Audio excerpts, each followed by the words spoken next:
Good afternoon. My name is Dave Kimmel, and this is my presentation for MGT 680, the entrepreneurship class at Marshall University. For my project expert, I will be doing a review of estimating sales and how that corresponds to entrepreneurs and also existing businesses. As part of the overview, we will take a look at a review of relevant information for sales estimating forecasting. Those words kind of go hand to hand and interchangeably. So we will also look at a couple of entrepreneurs and how they started their business, projected their sales initially, and how now after they've been around for both of them have been around for about 15 years, how they look at their business models today. Gives a good kind of overview of the topic, and it's 6 steps on how you would go about estimating sales. The first thing is to estimate the maximum number of sales. Obviously, and we'll get into this later in the presentation, but you want to, there's a fine line between estimating too conservative or also too aggressive. So you want to try and estimate the maximum number that you think that your product can sell. The next thing to consider is local demand and reevaluate your initial projections. If, for example, you are trying to sell snow equipment in Arizona, you're going to have a mighty challenge. So you have to make sure that your projections are right according to what the local demand actually needs for a certain product. The third thing to consider is estimating the appropriate price for a product or service. You can do that by comparing your service nationally, just to the area. You can go about and just make it specific to you, and make sure your price point fits where it will in the market so that it can succeed. The next step is pretty straightforward. You multiply your price by your projected sales, and that'll give you a net revenue that you're able to gain. The fifth thing is you need to put together a cost to estimate producing or purchasing your goods that go in, purchasing the products that go into your final good. You need that information so that you can see how much. It'll let you do break even analysis. It'll give you the opportunity to figure out how much money you can or won't lose or make on a product.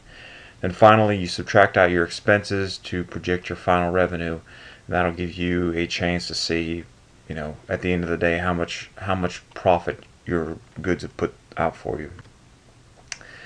A very important item is knowing your numbers. Estimating sales is a key component to any business plan. You have to have a very strong estimate to make sure that your plan is going to be effective. Your sales projections must be composed for a new business or a firm looking to make changes. Obviously, and we'll get into it later from the information from the entrepreneurs, but when they started out, they basically maybe knew what their market was, but really weren't 100% sure what to expect. And now they've been around for a while, so they know what they need to do, and they know the goals they need to make. New small business owners need to look at all scenarios. They need to study the industry. They need to compile consumer profiles. They need to get a sense of competition. These are all very important things to consider when you're putting together your initial sales projections. Do your homework. That's a very valuable, important next step. Your sales estimate needs to be based off research and data. You have to, you don't want to just try and wing it or guess it. You will very, very likely be wrong. Research sales figures for the industry. Use different network connections in industry. So that's saying if you're starting like the company later on, we'll talk about Dixon Electric. They're an electrical contracting firm. Well, they have competitors that do certain things, and Sean Dixon, he was able to take that knowledge he gained from working for a rival electrical company and use that to determine how he was going to make, how the market was going to work. Also, that's similar to comparing other businesses in the area. You can also use additional resources to consider if you're moving into a new area or opening a small business. You can go to the local small business administration, a local chamber of commerce. You can research sales figures through the Securities and Exchange Commission. There's plenty of options available to you. And then finally, you need to know how your sales are calculated for the industry. For example, hourly rates for professional services, or how much is your good compared to other products on the market. Next step, we'll just get into a little more of the nitty-gritty of estimating sales. And there's 3 methods for sales forecasting. Method one, average sales volume per square foot. So if you say you need to be able to tell what your if say you got 10,000 square foot of new install, like for example electricians, if they have to install 10,000 square feet of work, they have a unit price that they can kind of work out that'll should cover. But just starting out, you have a lot more overhead initial setup costs that you won't necessarily have 5 or 10 years down the road. Method number 2, for a specific location, how many households in the area require this product? If you're opening a retail store and you sell shoes, if you need to use a fair working radius and know how much you will spend. If you set up a Gucci in downtown Huntington, West Virginia, it may not succeed as compared to somewhere like New York City or LA. So you have to know what the area is, but also how much you can actually do compared to your competitors. Method number 3, if there's multiple products, you need to provide projections for each one so that you can have an accurate reflection of your company as a whole, not just one product or another. You need to, and also it's important to look at it in small periods, especially when you're starting out. You need to look at it. Don't just look at the big picture and say 3 years. You need to be able to look at it over shorter periods to try and figure out if your plan's actually going to work. It's best to use of those methods. If you can combine 1, 2, 3 of them, then that's going to help you come up with a more firm projection. When you're putting together your sales assumptions, go with 3 alternatives. There's a pessimistic, optimistic, and realistic. Each one has, pessimistic, well, we're just starting out, we may not do too well. Optimistic, well, we're going to come in and hit a home run. And then realistic, obviously, is going to fall somewhere in between. So you need to be able to look at all 3 of those and weigh them all carefully. If you provide a good, it may be dependent on the season. For example, lawn equipment sales will be typically higher in quarter 2 because that's spring, summertime. People will need more lawn mowers, more yard equipment. Whereas if you're starting your projections, if you're projecting something for December, your projections won't be nearly as accurate. And this is something I found. Small owners tend to overestimate original sales. I found this quote by Raman Chadha, Executive Director of the Coleman Entrepreneurship Center at DePaul University. Revenue growth is always going to take longer than you expect. It's smart to be more conservative, to err on the side of caution in your sales projections, he says. And I think that's a very valuable lesson that any entrepreneur should take to heart. And again, sales projections should be based off conservative and aggressive projections. Don't limit yourself, but also don't be too overly aggressive. So we'll kind of quickly cover the conservative sales projections. Examples of assumptions to consider when projecting conservative sales: low price points, price where the product is sold on the retail market. Make sure your price isn't too low. Only 2 marketing channels. If you don't have any sales staff initially, your sales, you're gonna think lower than what they may be, and then you might only have 1 product introduced each year for the first 3 years. An aggressive sales projection, kind of some examples of that: you have a low price point for your base product, but you have a second line of goods that you have that's a lot higher, and is aimed at a different market. You have 3 or 4 different marketing channels. You'll have multiple salesmen. You have one product you bring out in the first year, then you have 5, and then you can just continue adding to your product line where there's a lot to consider. As I said, you need to have a combination of both. So there needs to be an example of strong, aggressive, and conservative when you're looking at. Now we'll go in and cover the entrepreneurs a little bit. I was able to speak to 2 different people. One is Sean Dixon from Dixon Electrical Systems and Contracting Incorporated. They are located in Huntington, West Virginia, and then the other one is A.C. Stickle. He works at the tax shelter located in Altoona, Pennsylvania. First off, I'll give you a little background on Dixon Electric. Dixon Electric was started in 1998 by Sean Dixon. He actually began planning his business in 1993. He went into a bank that year and told the bank that he will be back in 5 years to look for a loan to start up a new business. And just like clockwork, he finished up a project, he said, in middle of 98 and went directly to the bank. While he was working on his business, or working as a journeyman electrician, he was also taking classes at Marshall for his small business management degree.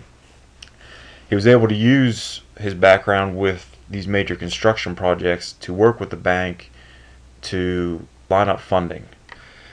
So, kind of going back to their projections, Sean didn't anticipate paying his union benefits for 1 year, and then he also didn't anticipate taking a salary for the first 2 years as part of his business plan. He felt it was very important to be able to pay his benefits, and he actually was able to do this 6 months after starting Dixon Electrical. And then after a year, he was able to take a journeyman salary. Like I said, he probably felt like he was a little too conservative on his projections, but again, it was better than he was able to beat his goals.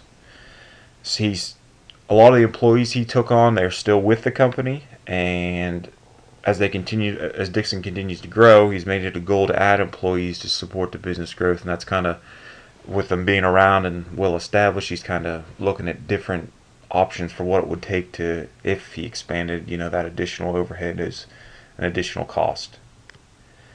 So as far as sales estimating directly, his initial projections were based off the market and an estimate. So he knew what the market was working as a tradesman. He was just trying to capitalize on it, and he basically put together his projections for the first year and included as part of his business plan. He listed all his overhead and projected initial sales to cover those expenses. And the bank, due to his successful past work experience and the information they were able to provide to the bank, Dixon was able to bid larger projects than what typically would be normal for a startup company. So, because he had the good background as a tradesman, as well as having a strong plan that he had put together, and the good relationship he had set up with the bank, he was able to capitalize on all that to get more work. So this is kind of an example. These numbers are all hypothetical.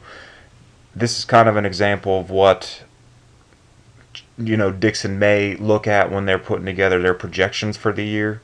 So he's able to use his success rates now. So for example, let's just say at Marshall University they have 10 projects this year and each one's $1 million. Let's assume that he wants to have a 10% profit margin, and he knows from his historical data that 25% of the jobs they bid, they win.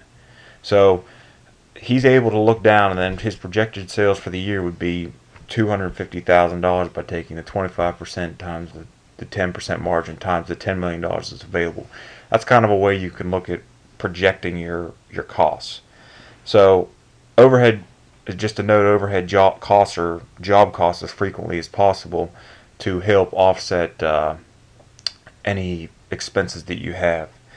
As the company continues to grow, his overhead increases, so the expected returns are kind of decreasing. So that's a fine line he's trying to walk and make sure that he has everything covered.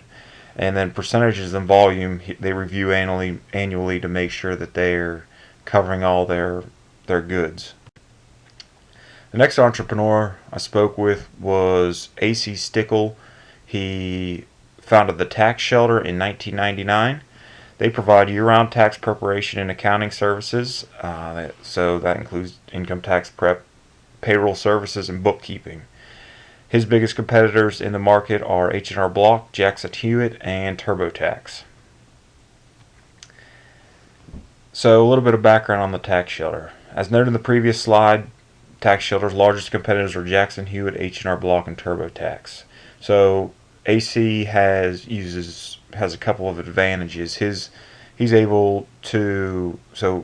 business advantages include lower rates on tax preparation than the larger mainstream companies. So you go to an H&R Block or Jackson Hewitt, his pricing schedule is a lot of times almost half of what theirs is, which gives him, so you still have the feel of talking and communicating with the person, but at a more discounted rate. The next thing is his appointments are typically set for 1 hour. He said a lot of times with TurboTax it'll be cheaper, but it takes more time, and if any mistakes, this is what he's been doing for 20 plus years. So it's less likely that you'll have an issue from a CPA. So now, as far as his sales estimating goes, in 1999, he quite honestly said, I didn't know what to expect. He said there was a competitor that was directly across the street. He said, I didn't know what to expect. He said, I just wanted to go into the market and see what I could find. And the business succeeded and has done very well since. He said they started doing TV advertising in the early years, and that helped increase their sales by almost 30% in the first couple of years, which was great. He continued to do advertising, but he said the past 2 years he actually has not done any advertising at all, and business still is increasing by 5 to 10% just by referrals and word of mouth. So when he goes into the year, what he does is he looks at his upcoming sales and tries to project them based off the previous year's expenses, and then adds 10%, just using that historical data to see what's been done in the past. Like I said, he's not doing any advertising. He said he's not saying that he won't do it again. He's just going to kind of take it as the market comes. And again, similar to an issue Sean would have, as you continue to grow, he would need to add more manpower, which would increase your overhead costs. So it's always something to consider. So there were some important takeaways I found from talking to these two gentlemen that would help an entrepreneur. Building and maintaining relationships were two of the most critical things that they had. They also were extremely their customer service. Again, they get many repeat customers. He said, like AC noted, he can be walking down the sidewalk and won't see someone in 3 or 4 years, but they'll recognize him just because of the doing their taxes for years. So both of them agreed they have good quality people that work for them, and they're the biggest assets to their organizations. A quote I found to be like a very good quote from Sean: if you work to do a good job, the money will follow. If you work for the money, the business will most likely struggle. He said it basically saying, if you really enjoy what you're doing and you're putting out a good product, it will succeed. And what the last thing I wanted to say is they both had a plan, but they were both very different. You saw Sean was very clearly defined. He'd been setting it up for 5 years, and AC was kind of more like, well, I see a need, maybe I can take advantage of it. And then this is the end, and this is just a little information on the references that were used for the project. And thank you for your time.